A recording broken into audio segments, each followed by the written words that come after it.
আসসালামু আলাইকুম। ওয়ালাইকুম আসসালাম রহমতুল্লাহ। রঞ্জু স্যার, আমার বাড়ি হচ্ছে দিনাজপুর।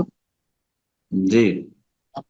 প্রশ্নটা ছিল যে এখন ধরো ডেলিভারি কেস ছবি টবি তোলার জন্য খুব অসুবিধা, ছেলে ডাক্তার, আবার তোমার হচ্ছে ছবি তোলার জন্য ছেলে ডাক্তার, দেখানোর জন্য ছেলে ডাক্তার, যাই হোক সেগুলো কোনো রকম করে ম্যানেজ হয়েছে মেয়ে ডাক্তার। কিন্তু যে সেন্টারে যাই আমরা, সেন্টারে গিয়ে তোমার হচ্ছে ডাক্তার আসছে, ওখানে চেক আপ না করলে জন্ম সার্টিফিকেট বা তোমার অন্য কিছু মানে যে আশাগুলো থাকে আমাদের এখানে, তারা একটু হুম। সমস্যা করছে যে তোমাকে দেখাতে হবে, মানে পর্দার খুব ব্যাঘাত হচ্ছে। তো একটু ওটা জানার ছিল যে পর্দাটা মানে পরিপূর্ণ হচ্ছে না স্ত্রীর, আমার স্ত্রীর। তো আমরা কি করতে পারি ওই জন্য?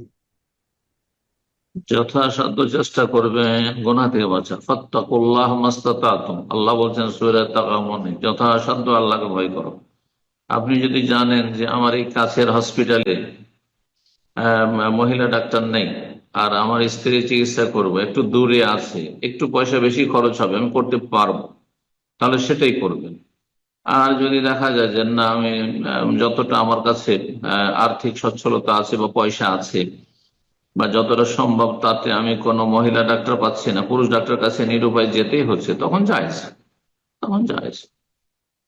আল্লাহ সেই ক্ষেত্রে ধরবেন না, আল্লাহ সহজ করুন। বারাকাল্লাহ ফিক। আল্লাহ হেফাজত রাখুন। আসসালামু আলাইকুম। ওয়ালাইকুম আসসালাম ওয়া রাহমাতুল্লাহ। বলেন। জি, ঢাকা থেকে বলছি। জি জি, বলেন।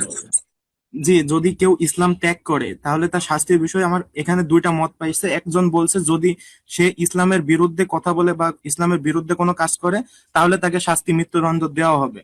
আর যদি সে ইসলামের বিরুদ্ধে কোনো কাজ না করে তাহলে তার মৃত্যুদণ্ড বলে বাতিল হবে বা সে নর্মাল জীবনযাপন করতে পারবে এই বিষয়ে, যদি ইসলাম ত্যাগ করে। দুইটা যখন আলেম দুই রকম ইসলামের মতবাদ দিচ্ছে। শুনেন না, এই প্রশ্নের উত্তর তখনই নেবেন যখন ইসলামের রাষ্ট্র কায়েম করতে পারবেন। আল্লাহ তৌফিক দান করেন। জি। ফালতু কথা না জিজ্ঞেস করে আপনার যেটা কাজে লাগবে সেটা জিজ্ঞেস করবেন।